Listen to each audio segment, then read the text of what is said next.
Welcome to Nashville and Beyond. I'm Brian Copeland. And I'm Zach Copeland. And we're a father-son duo helping people buy, sell, and thrive in Middle Tennessee. But this isn't just about business. It's also about our family and our community. It's a front row seat to how we live, work, and serve right here in Music City. So buckle up as we explore Nashville and Beyond. I know you write these outlines every week, and I looked at this first question, and it is such a leading question, and I don't appreciate it. So I'll go ahead and ask it.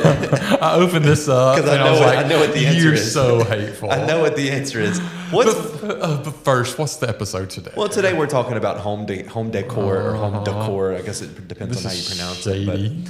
But, so my first question for you today, I planned, and I know what the answer is going to be.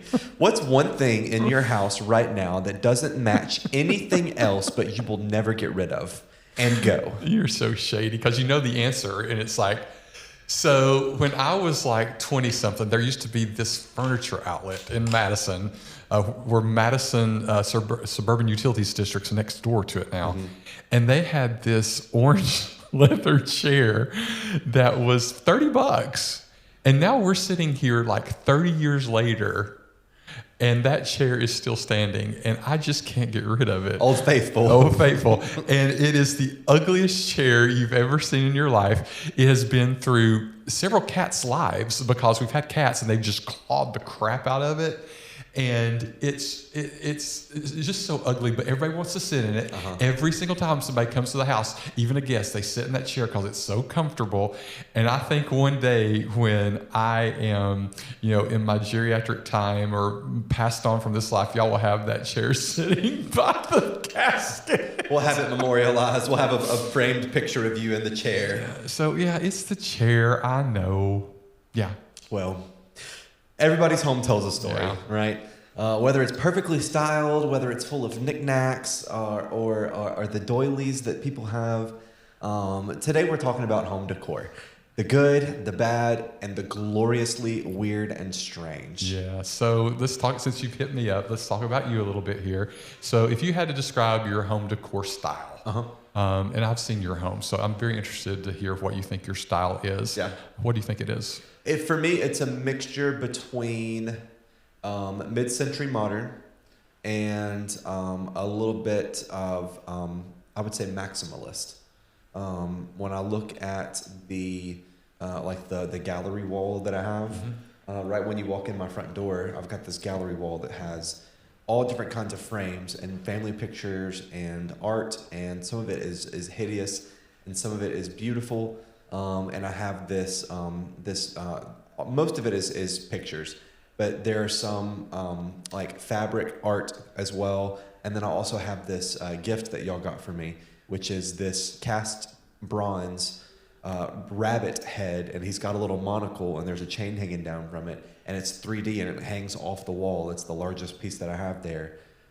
So I've got in that same room, I've got a very sleek, modern sectional sofa. I've got an Italian table lamp that's made from ceramic. That's that blue that's and the brown. Blue and brown. Yeah, that's probably my favorite piece of furniture. It's gorgeous. I've got a glass top table for the TV that it sits on that doesn't match anything else in the house, which I need to get rid of. I've got an old grandma chair that's covered in cat hair. Yeah, I've got a rattan end table that another lamp sits on, so it's kind of all over the place. Well, and you have one piece of art that's absolutely beautiful that when you got it, you laughed your head off, and it was a wonderful photo that I took. Yeah. From Las Maracas. Yeah, there's this Mexican restaurant here in town, in Madison on Gallatin Pike, and it's right across the street from the gym, and they just repainted, so you'll definitely see it because the colors are wild. I don't know why they picked those colors, but anyways, they've got this letterboard sign out on the road, and for 4 or 5 years now, it's said on the sign of this Mexican restaurant, now serving chicken soup. And some of the letters are falling off, and they've been in disarray for years. It looks like this. And it's just so funny to me that that's the sign at a Mexican restaurant. And so you took a picture of it, a great picture And stylized it, yeah. and stylized it and made it into a piece of art. And it's framed and it's hanging in my dining room. Yeah, it's so cool. It's one of my It's like an inside joke. It's one of my favorite art pieces I've ever created. When I gave it to you, you were just like, what? And Esther came in and said, what's this art? It's like, I made that. You did. Talk about your home style. Yeah, my home style, and being in real estate, we're always told neutral. But I believe home style should reflect who you are. Character.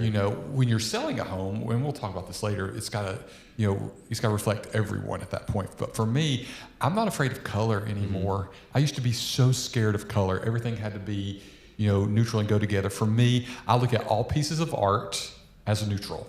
So you can put a piece of art, as long as it's great art, you can put it on a wall. It doesn't matter if that wall is green, blue, gray, whatever. It doesn't matter if the piece of art is green and pink and all. Great art is a neutral. So I'm really art centric. I like my walls to have beautiful art on it. Of course, we're so blessed to have Arden von Honger as a family member, who is one of the foremost artists, and we have a lot of his art in our home. Yeah. And just style wise, I'm into whatever. I don't like matchy at all. And you're very similar in your home. I'm a bit about curating pieces that tell a story. For example, when you see our dining room table, the dining room table, the design came from an interior design show in Vancouver, Canada. We saw this dining room table, and I took a photo of it, and I took it to my father, and I said, I want you to recreate this table, because at the design show it was like $25,000. Yeah. And this was in 2008. So I took it to him, and he salvaged the wood from my great-grandfather's house. So the dining room table we eat at every day is actually the back porch of my great-grandfather's house with that wonderful design to it. Yeah. And so we added that, and then we added these Pottery Barn chairs around it, but they're different kinds of chairs. Some are from Pottery Barn, some are not. Yeah. And then, so nothing in our home actually is part of a set. In fact, we just got rid of Esther's bedding set because it was too matchy, so we got her a different bed. Yeah. So for me, my style is a cohesive, curated pieces that don't match but still harmonize together. Yeah. One of my favorite pieces of furniture in your house is the church pews that you'll have. Oh yeah, those are from the Grand Ole Opry. Yeah. So it's pretty cool to have that piece of history there in your home. How have your tastes changed over the years? You talked a little bit about, when you started, it was very neutral, and now you've kind of evolved to have a love of color. I was matchy too back in the day. I felt like it was more like a Ralph Lauren, everything's got to go together piece. But as I've evolved, I'm just not scared to put things together. Yeah. We have a lamp from Maui that's absolutely stunning. And then we have this strange piece of art that is actually a chest of drawers that's in Micah's room. And we were in an art gallery, a store in Chattanooga, Tennessee, and they had this chest of drawers that had a big frog on it. And I fell in love with it. And I thought, we got to have it, but we were in a vehicle we could not take it home in. And so when I called to see if I could buy it, they said it's already gone. They'd just gotten it in, so I'd lost it.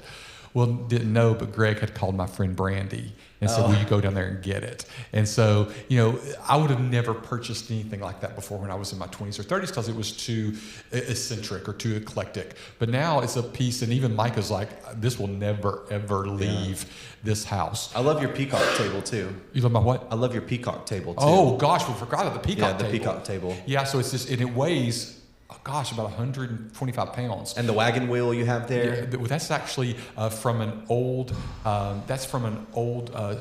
mill in Philadelphia, from an old industrial mill there. So yeah, the peacock table, the big wheel. I love big statement pieces that when people walk in, they want to know the story. And everything in my house usually has a story behind it, from the piano to the peacock table to the dining room table. Yeah. Well, the piano, I remember at one point, maybe 2 years ago, you were thinking about getting rid of the piano. And I came to you and I begged you, please, please, please don't get rid of the piano. Yeah. Because every holiday season, really anytime the family gathers, whether it's, the full extended family or whether it's just, us and maybe Mimi and Papa, we tend to gravitate towards making music together. Yeah. We went to Gatlinburg, Pigeon Forge area last week, and had this beautiful cabin that we stayed in, which was just, the views were incredible. And I brought my accordion, and Papa brought his guitar because we wanted to make music together because it's an important part of our family. So having musical things is very important. That's something that I've kind of learned about myself, is that it's important for me to have a way to hear or make music in every single room. Yeah. Like even in my bedroom, where the only thing I do is sleep, and I'm very, very, very clear about my bedroom as a sleep sanctuary. I don't have a TV in there. I don't read in there. I don't do anything in my bedroom except sleep. And occasionally I'll fold laundry in there because that's where my closets are and I have to hang clothes up. I want to have a way to listen to music in there. I want to have a way to listen to music in the office. I want to have a way to listen to music in the Lego room. And I've got a piano at home that I'm using that I love playing. Let's talk about art versus memorabilia. Yeah, I love this question when I saw this because some of this is about moments and memories, and I just absolutely love this question. So one of my very favorite things is Arden that we mentioned earlier came and they asked, what is your children's? They asked our kids, the little ones, when they were little. They said, what is if you had dreams, what would protect you animal-wise in your dreams? And so Micah said mine would be a wolf. And Esther said mine would be a camel, which was the weirdest protective thing. And so a few months later, these two pieces of art showed up. Yeah. And they are the kids in pajamas dressed like those animals. And then those animals they are riding with, or she's riding on a camel in hers. Micah is howling like a wolf in his. With his wolf, yeah. And it reflects their protection, and those sit right there in our living room. Yeah. And so those pieces have story, and that's memorabilia that could go in anyone's home, and they look just like them. And then I journey over to the alcove that enters into the primary bedroom, and there's two very colorful pieces of art. And there were pieces of art that came home from the kids when they were in kindergarten.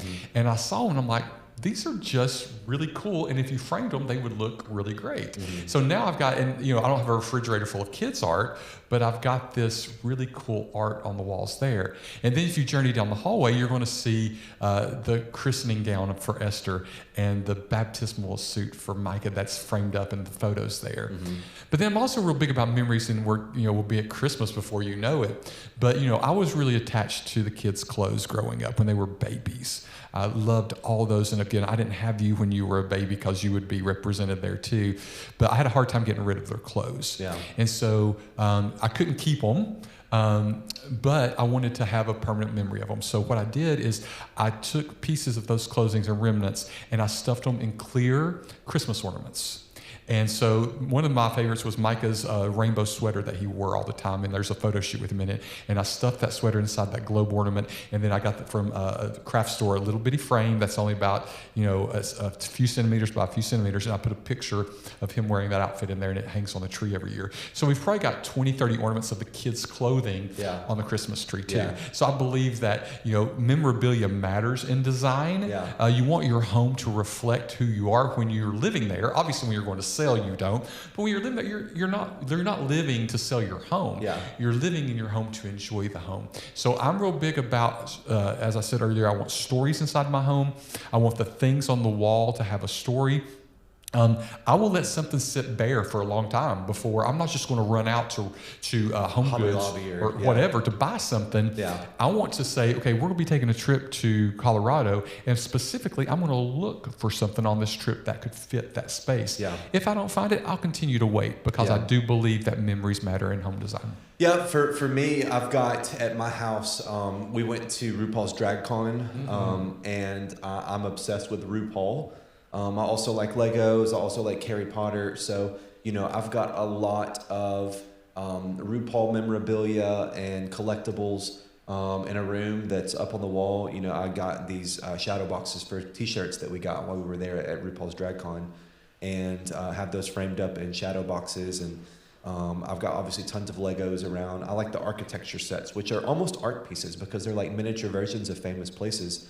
I've got all the cloaks because I'm obsessed with cloaks, as you saw from our Halloween episode when I was dressed in one of my Star Wars cloaks.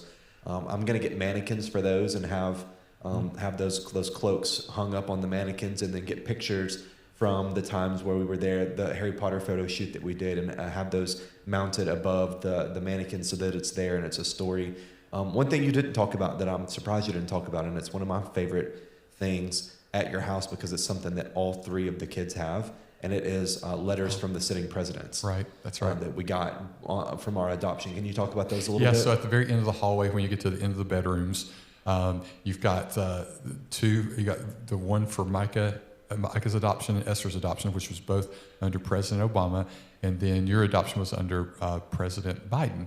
And so you can write off if you have a birth or any kind of special occasion, you can write off to the White House. There's a address you can send it to. It takes a while to get in, and they'll send you so envelopes are framed and everything there from the White House, and then y'all's pictures are there with them from your special events, whether it be adoption, birth, or whatever there. So those are in the hallway. And very special. And one thing that you're really good at too, obviously being a photographer, but you have a lot of photographer friends.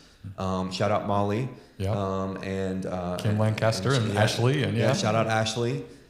We've had so many family photo shoots, and those are framed all over my house. But we also have the photo books that we get that are memories of those, and so I love those. You know, a lot of my travels in my early 20s internationally when I was working on cruise ships, I picked up little tchotchke things and souvenirs. And have those stored in a special place in my home, and they're nice to look back at. They're not on the walls or hanging anywhere, but it's just little reminders that I have of those times that I was there. And you know, I think some things are priceless, even if they look like they came from a middle school science fair or a craft fair. But sometimes the best decor choices are ones that just make you smile. Yeah. Right. So and every home has the one item that's not going anywhere. Yeah. But it's going to be there forever. So let's take a little break, and then we'll talk a little bit more after this break. Yep.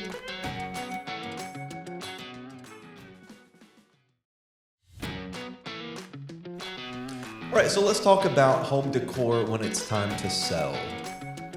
Yeah, because we've seen it all. We've seen the good, we've seen the bad, and we've seen the creatively questionable. Yeah.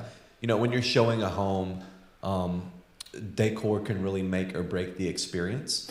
Yeah, I always say when I meet with sellers, we've got to allow a buyer to visualize their life here, not yours. Right. And in that, sometimes it's uncomfortable conversations. I listed a home that luckily sold pretty quickly, but she had a lot of cultural pieces in her home from her home country. That was very specific to her history. And I had to, and again, she took it very easily. She's like, yeah, I get it. But we had to bring down those pieces. We've often take photo frames. I have one lady who had this huge piece of furniture that was full of photos of her family. And I said, now go to a paper store like Papyrus or whatever and get some nice papers just to put over that. That means you just take them out really easily when it's time, and it'll give you some little pops of color. So, when we're looking at homes that buyers are walking into, we want them to feel like they can see their life there. Yeah. So when you're showing homes, what kind of decor helps buyer imagine living there for I think obviously the easiest answer is it completely empty? And that allows people, I think, to truly kind of see all of the possibilities. It's okay to have even a little bit of furniture in the house, but the more furniture that you have in the home, the harder it is for people to envision their stuff in the home, because they start to compare what they have to what you have. And, humans are really good at making awful comparisons. We may see a couch in a room and think, well, that's pretty close to the size of my couch, and we could be way off by several feet in some cases. But because of the proportions of the room and the space and the light, now we're suddenly thinking, oh, well, my couch would never fit in here, and so I'm going to have to get a new couch. And so now, do I really want to buy a new couch and get rid of mine, or do I really want to have to buy all new furniture for this space because I really like the way that they've got it decorated, but none of my stuff looks like this. So how is my stuff going to look in here?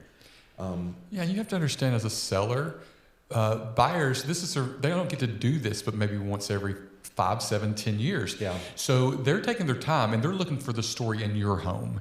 And sometimes they'll construct stories inside your home that you don't want them to know agency-wise. Yeah. They're going to be looking at the photos to say, there's a photo of a wedding here, But over here, there's a photo without him in the photo. We don't want someone to be able to construct stories that maybe don't even exist. Yeah. Well, there's only male clothing in this closet, but there's a marriage photo out there. Where are her clothes? Oh, they're going through a divorce. They're desperate to sell. Let's offer $60,000 under asking price. So when you're getting your home ready decor-wise, that's why we're not being rude by saying get rid of these personal photos. It's not that you're not beautiful or it doesn't look happy.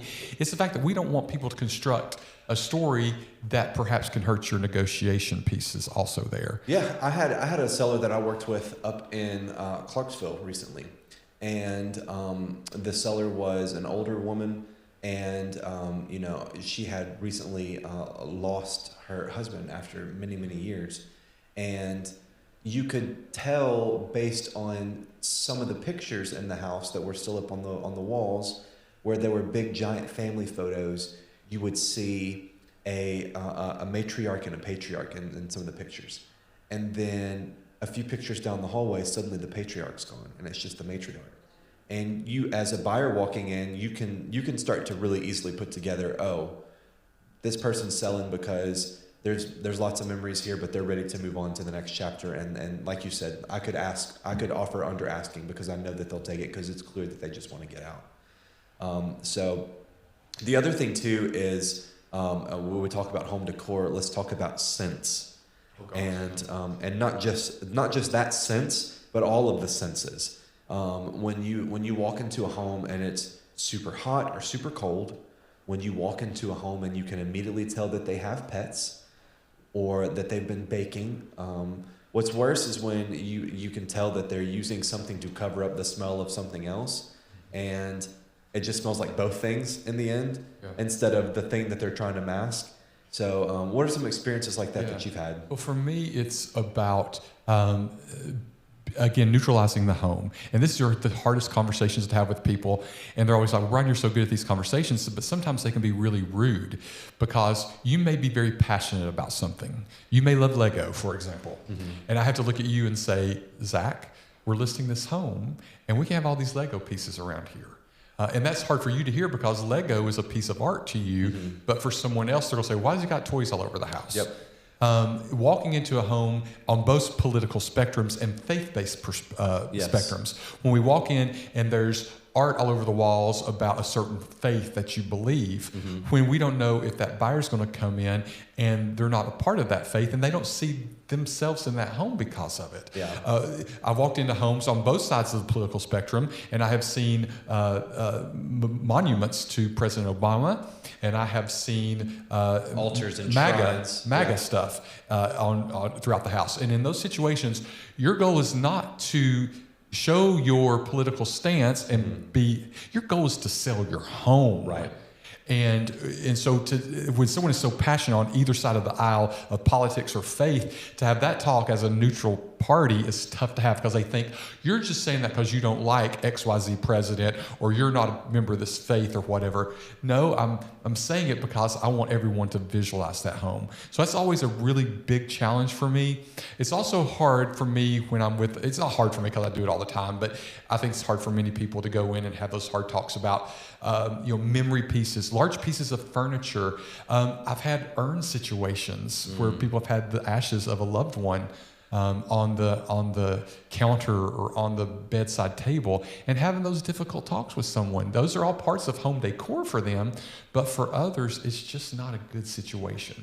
So I would really encourage you, if you're looking to first sell your home, have an open mind when your agent comes in, because if your agent's not telling you the truth on it, what else are they not going to tell you the truth on? It may make you mad and make you say, do I really want to hire this person? But in the long haul, when you're at that closing table and you're moving on, it's absolutely in your best interest. They're trying to sell your house too. Absolutely. They want it sold, and they want you to get it sold. And it's amazing how a single painting or a single piece of art or a single piece of memorabilia that you really value or treasure can affect a buyer's entire mood when they come into the house. And sometimes you walk in and think, well, this house is whatever. They're confident. So let's talk about stylish and tacky. Because we've all walked into that situation. I want to talk about the trend that I can't stand, and this is words on walls. Yeah. I cannot stand it. I don't want to walk in and see vinyl after vinyl or sign after sign that has, a Times Roman font and then a big script on it that says farmhouse. Yeah. I was showing homes in Lebanon the other day, and I counted over 110 wall arts that were Live, laugh, love. yes. Yeah. This vinyl lettering, y'all, it's got to go. It's okay to have one or two things, and we also don't need you to label your room. We know it's a laundry room. Do you know what gave it away that it was a laundry room? That washer and dryer in there. Right. And then when it says farmhouse kitchen there, you know what gave that away? Your shiplap that's out of date and the fact that it has a stove in there. We knew you were trying to be a farmhouse. Yeah. Don't tell us you're a farmhouse when you're sitting in the middle of a subdivision in Murfreesboro. Yeah, and there's only so many times that you can see, as for me and my house, hung up on a wall in a house, and you're not doing anything new or exciting. It's been done. Anybody can go to Hobby Lobby and spend $20 on that same exact sign, and it's been mass produced. Now that's not to say that you're not well within your rights to believe what you want to believe and to decorate your house the way you want to decorate it. But let's be realistic. It's kind of tacky. Yeah, and there's certain things that feels timeless, and some things feel dated instantly. Yeah. So timeless. I look at like your brick and brack wall. To me, that's timeless, and it's because it wasn't reflective of something you saw in a catalog somewhere. It's just like, this is what I love. This is my personality. Mm-hmm. And then there are things that are instantly dated when I see people putting in certain wall treatments in. We see still, believe it or not, you and I showed a house over that they reduced the price that you texted me about. I won't say which house it was, but they have their Home Depot bags that they've stamped the walls with the paint treatment. Any type of paint treatment that you're using, it's immediately going to be out. Yeah, and I think even things like light fixtures, a lot of people don't think about light fixtures that much because, at a certain point, you just get used to the light in your house being the way it is, and you forget about the light fixtures because it's above you, and you got to look up. But we call them in the industry boob lights, and everybody calls them that. Everybody has boob lights, and there are so many better ways to light a room and light a space than that. One of my favorite concepts with lighting is you want there to be levels to your lighting in your house. You don't want overhead only lighting in any space really, because it's just not good on the skin. It doesn't, help your mood, anything like that. I think something that is also instantly dated for me is the really, really large armoires that people have that are in like kitchens or in dining rooms where they keep china. That to me, it feels so dated, and it reminds me of my childhood, and there are some good childhood memories and there are some bad childhood memories, and the bad is like walking into this dated room where they've crammed as much furniture as they can and as possible into a tiny itty bitty little space. So what are some bold or over the top choices that you have seen over the years that are they just stick out to you as incredibly bold? Bold doesn't mean bad either. So sure. I mean, clearly, I don't have a problem with bold. We went through the faux paint phase of life where people were painting rooms black and then putting gold lightning bolts through them. We still see some of that hanging on, which I absolutely hate from a bold level. But then there's the bold level, and this is trendy, but strong wallpapers.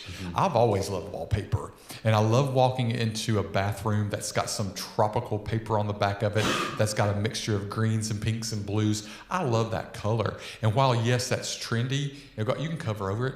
I absolutely love that piece of that. I love when people keep old feels of especially mid-century modern homes, and they're keeping sunken living rooms and they're reimagining them in a new way.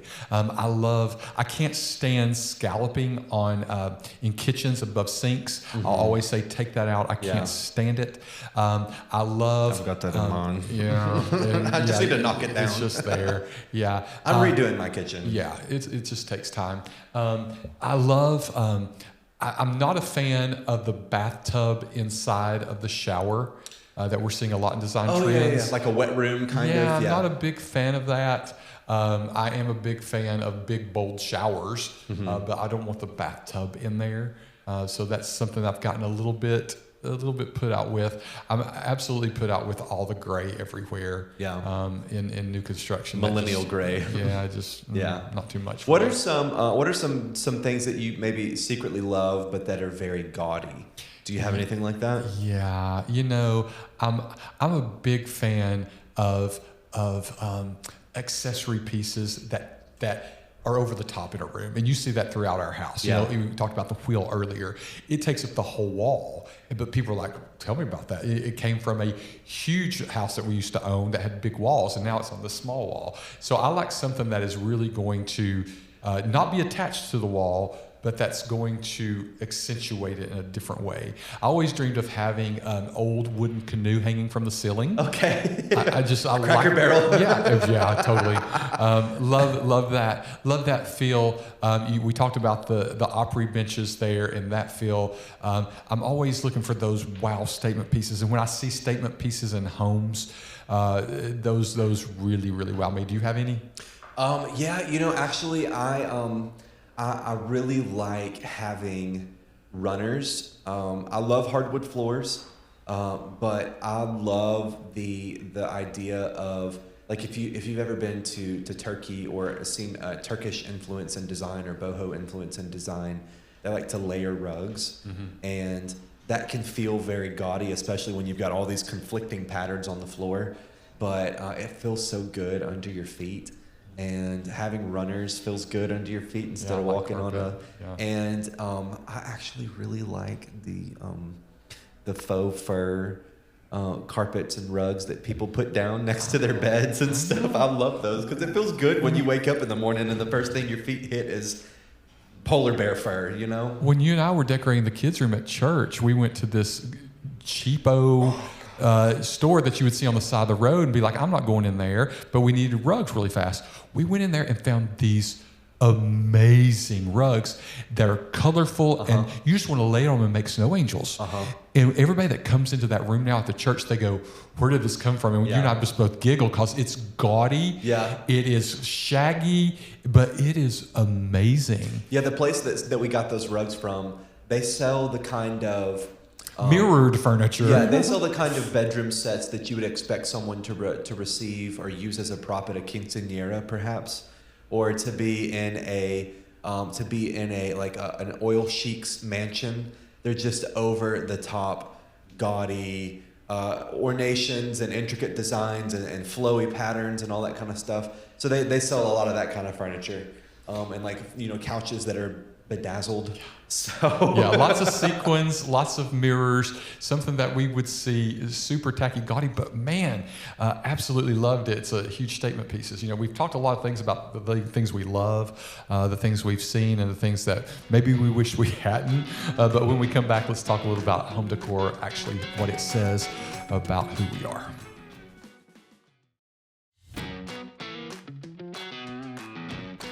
So I love when you walk into a home and it feels like the person, not like the furniture store. Yeah, exactly. Your home should tell a story about who you are, and it shouldn't just follow some Pinterest board that you found online. Yeah. What do you think someone could learn about you just by walking into your home? I think the first thing people would say when they walk into our home is, there's life that happens here. Yeah. And when I walk into someone's home, they're like, oh, please don't look at this. They think I'm in real estate, that I'm going to judge their home. But when I first walk in the home and they're going to sell the home and it's cluttered and that's love to me. Yeah. And when they say that, the first thing always comes out of my mind, they're like, oh, please overlook this mess. I'm like, then please don't come to my home, because we live in our home, and our home is made to live in, not to sell. Yeah. Now we're crossing over into the sell zone, but here we're here to live. So when you walk into our home, I want you to feel the love. I want you to feel the clutter of, oh gosh, there's a backpack laying in the floor because they just got home from school. Yeah. And the dining room table, half of it is full of homework stuff because this is where life happens. Yeah. And I want them to see, oh gosh, there's stains on the wall because Greg was canning tomatoes and it splashed up there. Yeah. I want that. Yeah. So when people walk in, I think they also also see that personality in the decor of we don't have any upper cabinets in our house, in the kitchen. So we value seeing the outside. We wanted to bring that outside inside. And that was, the contractor kind of argued with us. He was like, but these shelves across the windows not going to really hold everything. And we're like, we don't care. We won't put heavy things up there. And now Greg hangs laundry from it. But that's neither here nor there because it stood for years. But you walk in and you look out our back window in our kitchen and you look at cows, you look at goats, and when the lightning strikes, the goats faint.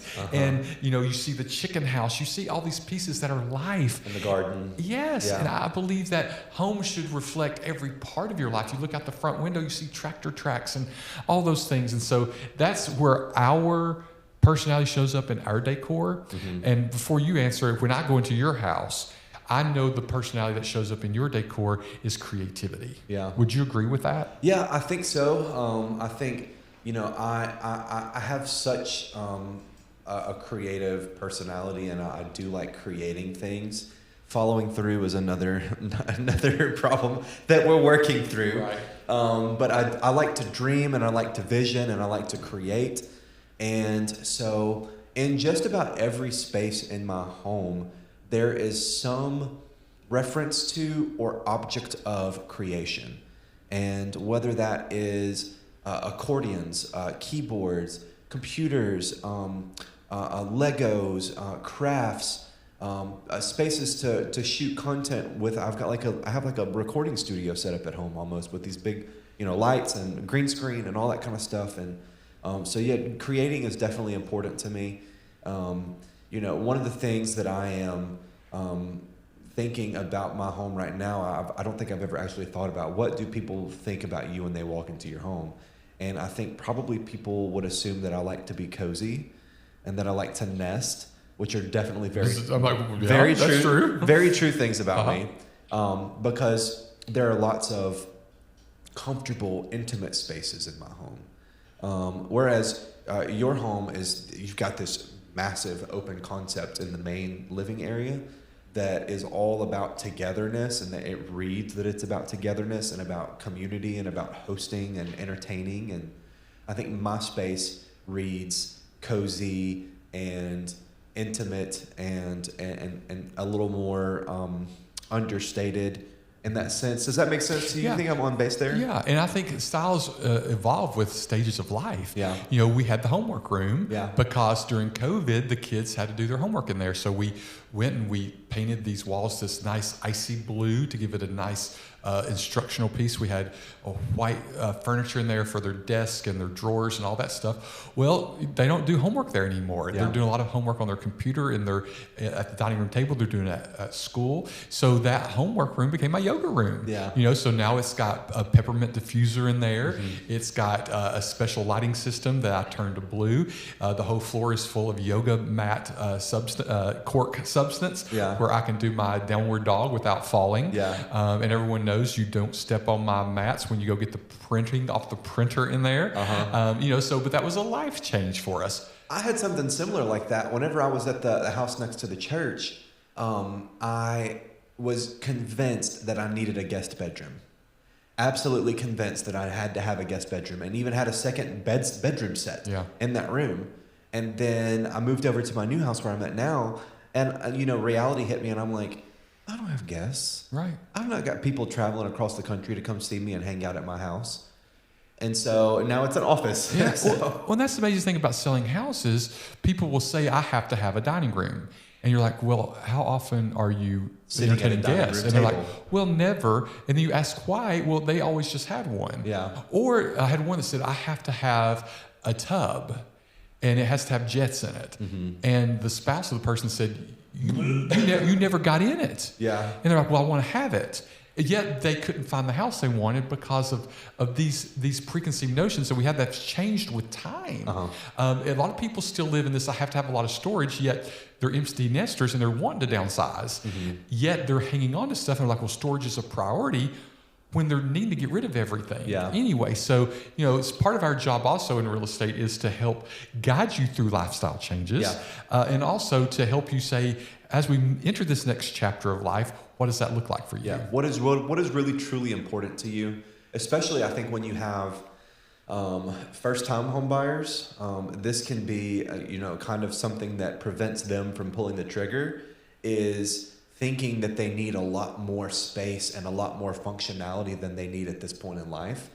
When people walk into a space as a first-time home buyer and they're looking for a separate dining room and a separate this and a separate that, and they want to have 2 bedrooms and they want 3 bathrooms in the house, all these different things, and then you get to talking to them and you're like, you don't need all this stuff. This is just what you were used to when you grew up, right? And you've convinced yourself that that is what makes a home, right? And what makes a home is do you live there? Okay, then it's your home. Yeah. And it doesn't matter what it looks like on the inside, what spaces there are, as long as it works for you and what your needs currently are. That's what matters. And right now we're in the middle of the holiday season. We just got out of Halloween, going into Thanksgiving, and then into Christmas. And I think through holiday decor, it used to be you didn't decorate for Halloween and you didn't decorate for Thanksgiving, but now people have kind of now turned their homes into a decor piece. Right before several weeks ago, we had listed this property close to you, and there was a lot of fall decor. And when we were photographing, I'm like, when it's over, we're going to have to redo this. Yeah. Because a lot of people, when they're putting their home on the market, we do want you to decorate for the holidays.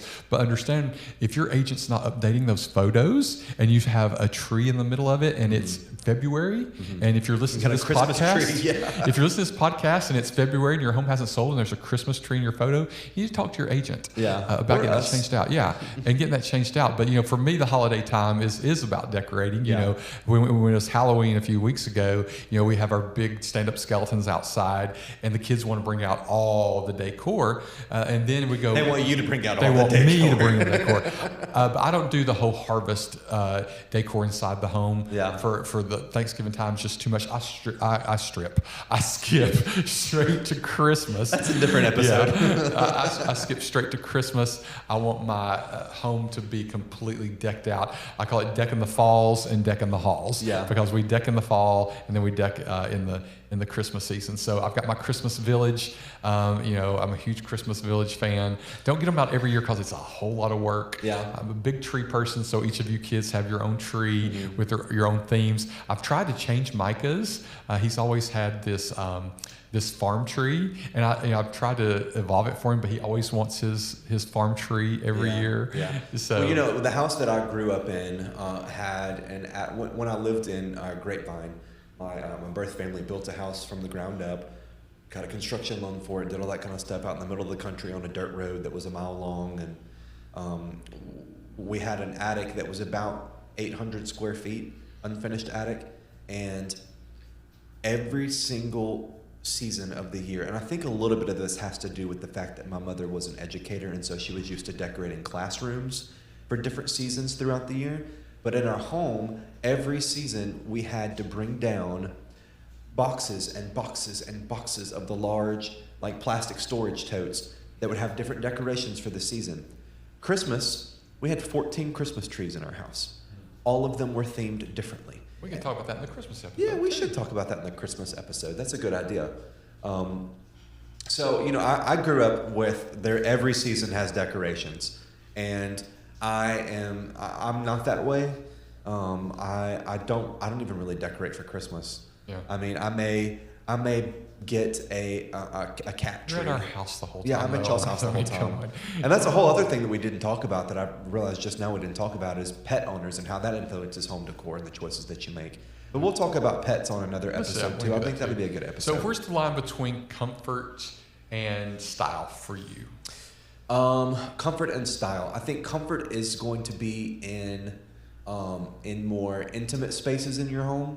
I think style takes more of a center stage in places where people gather in your home. I think, when you look at common spaces like kitchens, dining rooms, and living rooms, that's where you want your style to kind of shine through. Then if you look at bedrooms, bathrooms, offices, dens, those kind of spaces, that's when I think comfort's really important. And for me, there's no line between the two. I think everything you have to pick has to have both. Yeah. It has to, and we're going to take the orange chair out of this situation, but everything else, like you look at the gray sofa we have, the sectional that we got at Sprint's over in West Nashville. If we got rid of that couch, all y'all would start bawling your eyes out. Yeah, we would. I mean, it's so comfortable, but the styling on it, it's this gray tweed that goes with everything, and it's beautiful. It's absolutely beautiful, but it also goes with the window coverings. I'm not a blinds person. I believe that curtains provide the function, but if you pick the right ones, and I'm a huge West Elm fan when it comes to curtains, you're going to have a nice that nice coziness you feel. It goes down to the kitchen cabinets. When you go in our kitchen, we have those Tiffany blue cabinets from the 1920s that feel very, very cozy, but also very stylish, contrasted with Sub-Zero and Wolf appliances that really tell that story of how you cook and produce there, but also have the comfort there. So we're going to take a break right now. And then after break, we're going to talk a little bit about our Nashville Brothers. Yep, we'll be right back.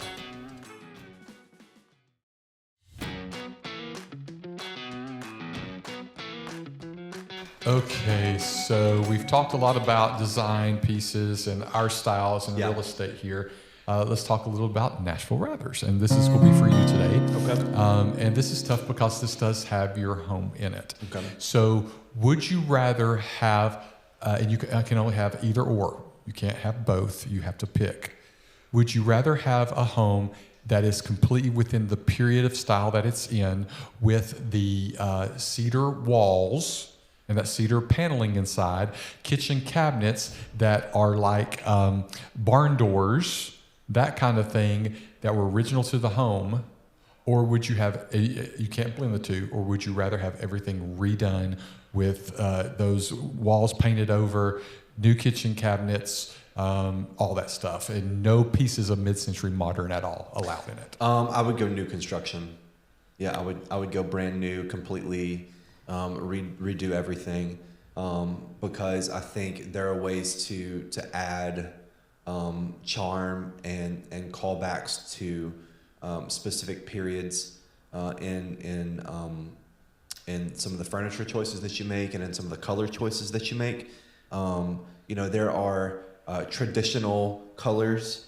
One of my favorite colors in my house right now is the Italian olive that I have in my dining room. And while it's not a traditional green, it's a close shade to what a traditional green would be from like the red stones and the brown stones in New York in the 40s and 50s. Had this kind of color palette to them, and I think you can still achieve a sense of timelessness without the burdens and the hassles of some of the older construction materials. What about you? Would you do something that was period specific, or would you do something that's brand new, spanking, top of the line, everything modern? For me, it's about the period. Okay. I'm not going to rip out the charm of a 1900s home. Yeah. I'm not. Recently, a friend of mine who's in real estate posted a photo of a Tudor home that was just absolutely stunning, and they painted it all white, and we lost the architectural aspects of it. So for me, it has to do with what period are we in. Yeah. And when it comes to mid-century modern, man, it's hard to rip out some of those pieces. Yeah. Because some of those pieces have not ever been, perhaps one day, 20, 30 years from now, there'll be a recreation of some of those pieces. Like now we can find those historic Victorian pieces that we see in these older homes, but there's something's so I'm going to lean on the side of keeping the character, because to me, there's a difference in new construction, but I'm talking about renovating a home.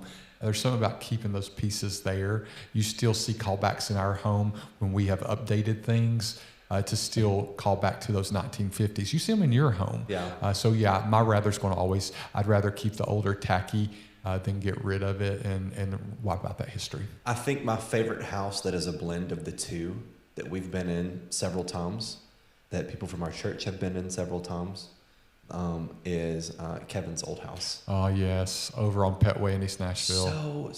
West Springwood. Sorry, yeah. So gorgeous. Shout out, Kevin. Thanks for being an amazing broker, but we also love your house. Yeah, gorgeous house. So today we talked everything from art to chaos. Yep. The things that make our home look good, the things that make our homes look like they're ours. Yeah, and at the end of the day, this is all subjective. Your home does not have to impress anyone but you. Unless you're trying to sell it, and then we'll talk. But the best homes are the ones that make you smile when you walk in. They're the ones that make you feel safe, because that's really what home is about safety and family and community. So send us a photo of your favorite piece of home decor that you have, or the tackiest thing or you the have. We want to tackiest thing see that it. you have. So send us to us on Instagram, like our podcast, whatever platform you're listening on.